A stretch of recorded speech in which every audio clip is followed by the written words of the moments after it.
Hello everybody and welcome to another Media Studies lesson. If you're a student watching this, you're going to need a whiteboard and a whiteboard pen and an exercise book as well to do some of the tasks and activities. If you're a teacher watching this, then these lessons are available to download on my TES Shop, link in the description below. Now I try and deliver these videos as if it was a lesson in my classroom. Now what you're going to need to do is pause the video at certain points to be able to have enough time to complete some of the tasks and activities. If you're new to the channel, then do go back and watch all of the previous videos because they build one on top of the other. Now what we've got here is what's known as an LSQ, that's a low stakes quiz. The beginning of all of my lessons begin with these 5 starter questions, so answering these on your mini whiteboards while I'm taking a register and getting the lesson ready. Now that would be done in silence, so pause the video if you need to and try and answer these 5 questions. Okay, so the 3 formats, we should have print, broadcast and OS&P, which stands for online, social and participatory. Freemium is a financial model where basic content is given for free, but there are some extra features that you can pay for. So you get the best of both worlds. Think of Spotify, where you can have it for free, but you can't skip tracks or only can have to listen with adverts. But if you pay, then you can skip and you get rid of those adverts. Convergence is the combining or the merging of different media platforms so people can interact across different devices. For example, your phone isn't just a phone, it's a games console, it's a cinema, it's a film studio, it's all of these things in one. Feminism is the quest for equality between men and women. And the 4 uses of the media: entertainment and diversion, surveillance, social interaction, and identity. Again, if you didn't know the answers to those questions, go back and watch the introduction to the media topic, because that's where we covered all of those things. So at the back of your books, you should have a terminology list, the keyword, the definition, and an example. If you don't have that set up, now is a great time to pause the video and go and set that out in the back of your books. You should already have this definition as well. We covered this in one of the earlier lessons. So pause the video, check you've got this definition, and add it if you don't. Now, these lessons are geared up for the AQA Media Studies GCSE, but they're good for all sorts of different qualifications. But with AQA, there are 4 main topics that underpin the entire course. Now, what we've done so far has been the history, the context that surrounds media studies. That was our first topic 0, the introduction to the media. But today we're starting our first main topic, which is media language. Now, just as I'm using language to communicate with you right now, through words and tone of voice, and if you were in front of me, body language and hand gestures, well, media products communicate using their own set of language, their own techniques and devices, things like lighting and camera work and colour, imagery, design. So that's what media language is all about, how the media communicates meaning. For example, how do you know that this is a horror film poster?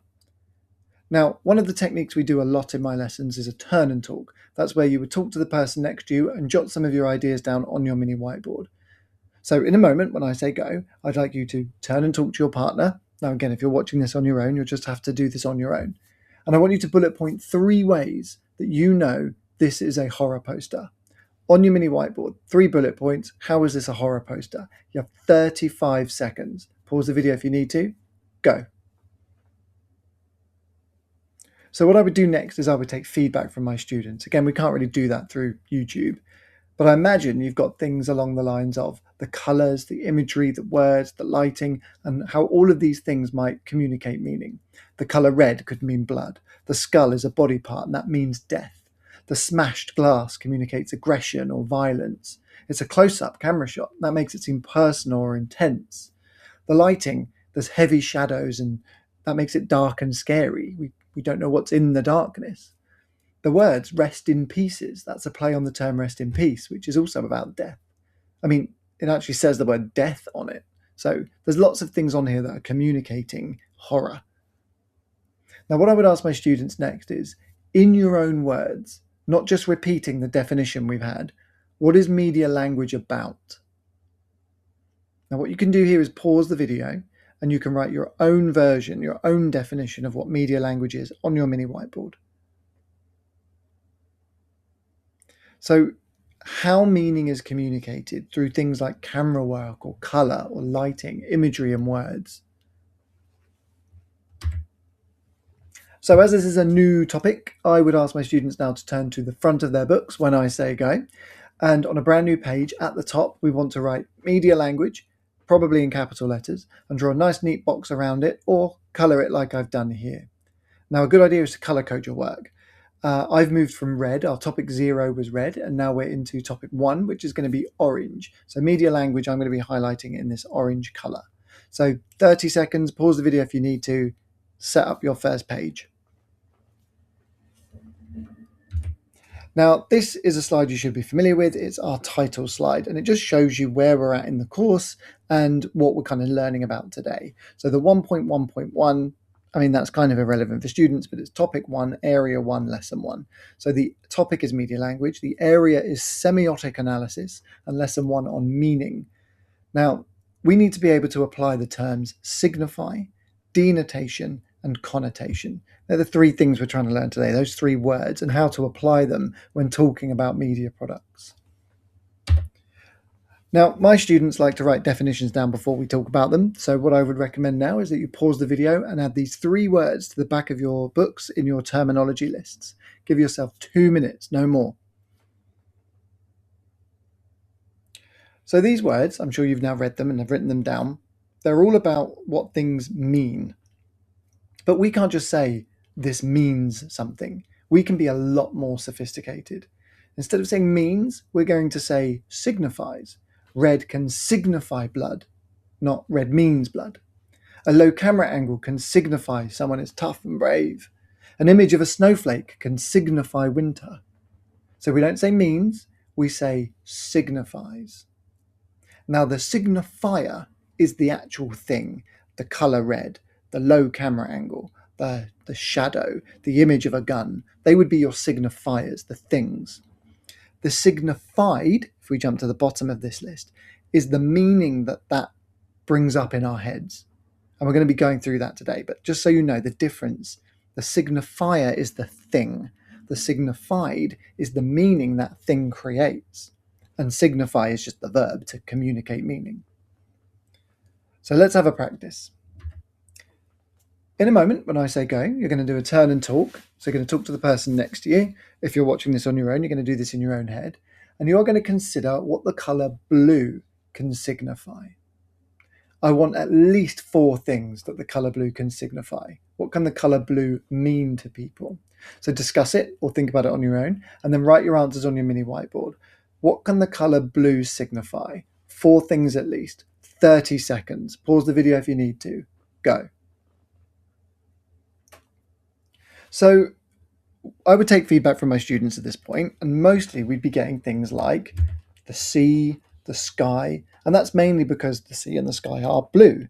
And that's quite literal. Like the sea and the sky, they are blue. Blue can mean those things. It's a very literal meaning. But you might have also said things like freedom, peace, tranquility. So like the endless blue sky, the calm seas, or a tropical island with that blue, calm lagoon, they can suggest meaning. It suggests feelings of openness and calm. But that's not all. Blue can signify other feelings. It can be sadness. Blue can signify cold or winter. So a signifier, in this case the colour blue, can have many signifieds. Blue doesn't mean just one thing. Blue doesn't signify just one thing. There are lots of meanings. There are lots of signifieds of the colour blue. So a signifier is the thing, and the signified is the meaning of that thing. So in a moment, when I say go, you're going to do another turn and talk, or again, on your own. You're going to consider what you think would be in these 3 drink cartons. Imagine you're in the shop and you see these 3 cartons of drink on a shelf. But these are the only indications of what's in those cartons. So you need to tell me what flavour or what drink is signified by each of these signifiers. So discuss it with your partner, or again, think about this on your own. And then on your mini whiteboards, what do you think these 3 drinks are? Again, 30 seconds. Pause the video if you need to. 30 seconds. What are these drinks? Go. So again, I'd be taking feedback from my students, asking them what they thought. Mainly, I'd be asking them why they think that. And for some of us, it would be really obvious, but maybe not so for others.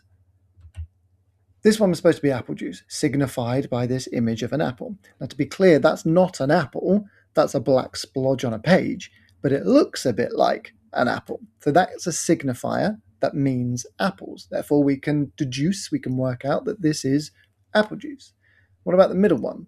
Now, I don't think that that's filled with liquid cow, right? They've not blended up a cow and chucked in. It's not beef juice. This is going to be milk, because milk comes from cows. So therefore, that image can signify milk. The signified is milk. The signifier is an image of a cow. And then we have a lightning bolt. Now that's a tough one. I've thrown that one in there to get people talking and thinking. I know that these are cartons and you don't always get energy drinks in cartons, but mostly we'd think it'd be energy drink or a high sugary drink or maybe something really sour or maybe something really spicy. It's not going to be actual electricity in this carton. That doesn't work. We know, I already said it was going to be a drink of some kind. So hopefully we got somewhere along there. The whole point of this was to make sure we understand that a signifier is the thing, the image, the color, the word, the camera angle, and the signified is the meaning of that thing. Okay, in your own words, without looking back at your definitions, on your mini whiteboard, what is a signifier and what is the signified? What's the difference between those two? On your mini whiteboards, 30 seconds, pause it if you need to, go. Okay, so we should have that a signifier is the thing. It's something that makes the audience think of a meaning. And the signified is the meaning or idea that is actually communicated. Okay, I would want to make sure that my students knew that. I might ask them a few more questions before moving on, just to make sure everybody understands that. Hard to do here on the video. I don't know if you're getting this or not, but I'm going to assume at this point you've understood those words. So what we want to do now at the front of our books is explain that. Now, we're not just writing down definitions again, and we're not doing this in just odd words. This needs to be full sentences, paragraphs, with examples and everything in there that we need. A nice way to do this is to think of this bigger question. How can we talk about meaning in a more sophisticated way without just saying red means blood? We need to be more sophisticated. So in a moment, when I say go, not before, you're going to write about what we've just explored in the front of your books. You don't need too much for this one because you do have the definitions. And we're not just writing the definitions again.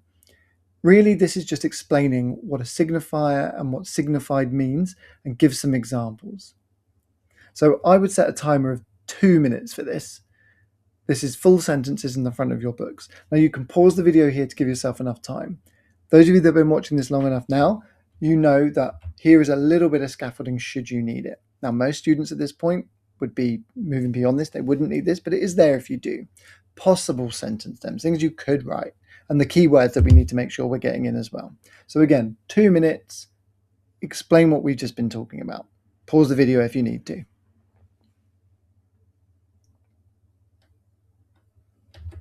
Okay, so there's 2 more words that we need to look at. If you look back at our lesson objective, to be able to apply the terms signify, denotation, and connotation. Well, signify, signifier, signified, we should now have down. But what does denotation and connotation mean? So my students like to write down definitions as soon as they see them before we get into too much explanation. They just can't help themselves. So pause the video here and add these 2 words to the back of your books. Okay, so meaning works in 2 different ways. Think about the cartons we were just looking at. An image of an apple on the apple carton, that was apple juice. It's literal. But the image of a cow on it wasn't like it's cow juice. We had to get to milk. So that was more suggested. That was implied. So we have these 2 different types of meaning. There's literal meaning. An image of an apple signifies an apple. That would be a denotation. But there's also suggested meaning. An image of an apple can signify health. So the denotation is the direct or literal meaning of something. If it helps denote, direct, denote, direct. It's literally what the signifier is. Denotations are straightforward, they're obvious, they're literal. It is what it is. A connotation, that's an implied meaning of something, like an image of a gold bar connotes luxury or connotes success. So connotations are exciting because you need to interpret them. The audience needs to decode them or work them out. So let's have another look at that. We'll go back to our colour blue from the beginning. We already know that the colour blue can denote, well, blue. That's what it is. A denotation is literal. The colour blue means the colour blue. But it can connote the sky, freedom, winter, sadness, boys. Boys is the blue colour, right? So many other things can be connoted from the colour blue. Well, what if we look at a rose? So this image of a rose on your mini whiteboard, 10 seconds when I say go, what does an image of a rose like this denote? 10 seconds, go. Okay, I would then ask for feedback from my students, and hopefully most people have written that a rose denotes a rose. It's literally what it is. You could have written flowers, you could have written a red rose, but that's what that is. It denotes it. It's the literal meaning. That image means a red rose, or signifies a red rose. But what might a red rose connote? So again, 10 seconds, mini whiteboards. What does a red rose connote? What else can it signify? So we might have things like love, romance, passion, many things that a red rose can signify. Now it denotes a red rose, what it is, and it can connote many other things. Okay, without writing down the definitions again, on your mini whiteboards, in as fewer words as possible, what is a denotation and what is a connotation? This is where you're trying to explain it in your own words. This would be so I would understand that my students get what we're talking about. So 20 seconds. Pause the video if you need to. What's the difference between a denotation and a connotation? Go. So a denotation is the direct, literal meaning. It is what it is. And a connotation is that implied meaning, what it provides more than that. Something we've learned socially, or something we've just decided, like blue means boys or roses mean love. So now we know the words, we need to put them into practice. Today, we're not actually going to be answering a full long response question. We're not quite ready for that. What we're going to do here is just try and gather our thoughts. And the best way to do that is with a spider diagram. So here we have a poster, and we just want to kind of explore what some of the things in that poster mean. For example, explosions. Now, there's several explosions on this poster, and that denotes that things will blow up. An explosion is an explosion. That image of the fireball, that tells us, that signifies, that denotes there will be explosions. A denotation is just a literal meaning. So the explosions denote explosions. But they connote excitement, action, drama. The connotations are that this film is going to be exciting and action-packed. Okay, at the top, we have a masked villain. And that denotes that he is above the other characters because he's at the top, right? So he's above them. But that connotes that he's more powerful. He's going to be a struggle to beat. Our heroes are the underdogs. These heroes are going to have a pretty good fight on their hands to actually win the day and save the universe or whatever it is they have to do in this particular film, which I'm sure some of you have seen. What about those heroes as well? If we look at them, they're all wearing white clothes. Now that can connote that they're pure and honest, because white can be a signifier of being angelic or heavenly. So they're on the side of good. Now connotations are open to interpretation. And just to be clear, there are wrong answers, but there are also lots and lots of right answers. Connotations, there's lots of different meaning you could take from it. As long as you can argue your case, you'll be fine.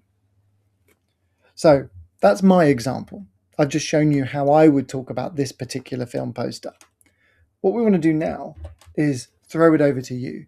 Again, if you were in my classroom, then I would make this a turn and talk. You talk to the person next to you. I'd give you 2.5 minutes to discuss with that person what meanings you can take from this video games poster. So in a moment, when I say go, not before, you're going to talk to the person next to you and discuss what you think this video games cover is communicating. Think about color, imagery, words, lighting, camera work. What do any of these things denote? What might they connote as well? So you're trying to discuss what specific signifiers are actually signifying and whether those things are denotations or connotations. So again, I'll give you 2.5 minutes for this.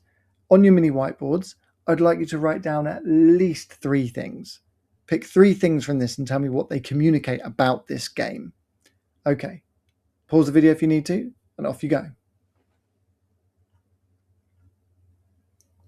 So I'd bring all of my students back and we would have a nice discussion now, and I'd be asking my students what they thought and bouncing it around the room a little bit to see if we agree and disagree. Specifically, I'd be looking for what things they think are denotations and which things are connotations. And when I'm satisfied that I think everybody knows what we're doing, then we would be moving on to our next part of the lesson, which is to work independently. So on your own this time, I'd like you to create a spider diagram in your books, at the front of your books, and consider what this advert is trying to communicate. I'd like you to talk about at least 3 signifiers. And again, that can be color, imagery, fonts, lighting, camera work, or anything that you see in an advert. I'd like you to consider what those signifiers actually signify, whether that's denotations or connotations. Now, even though we're doing this as a spider diagram, I do want you to try and write in as full a sentences as possible. I'll give you 5 minutes for this. So again, in my classroom, 5 minutes on your own, independent thinking, but be in silence so you can actually think about it. Spider diagramming, but also writing in as full a sentences as possible what some of these things signify. And I want denotations and connotations. I would also say that at this point, if you finish before the time runs out, and perhaps I'm still talking to another student or checking on someone else, then you can repeat this for any other media product.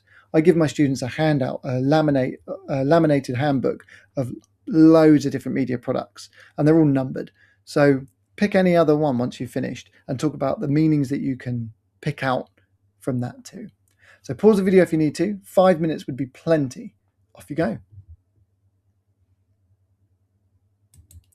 Well, that brings us to the end of the lesson. To be able to apply the terms signify, denotation, and connotation. Now, I know we haven't done it in full exam-style questions. We're not quite ready for that.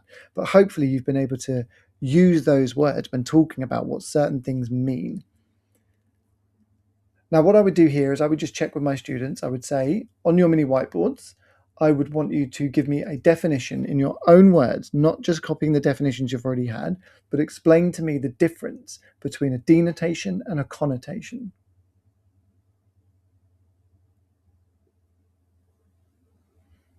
I would also want my students to be able to tell me what the word signify means, mainly by telling me what's the difference between a signifier and the signified. So again, on your mini whiteboards, pause the video whenever there's a gap if you need to, but what's the difference between a signifier and the signified?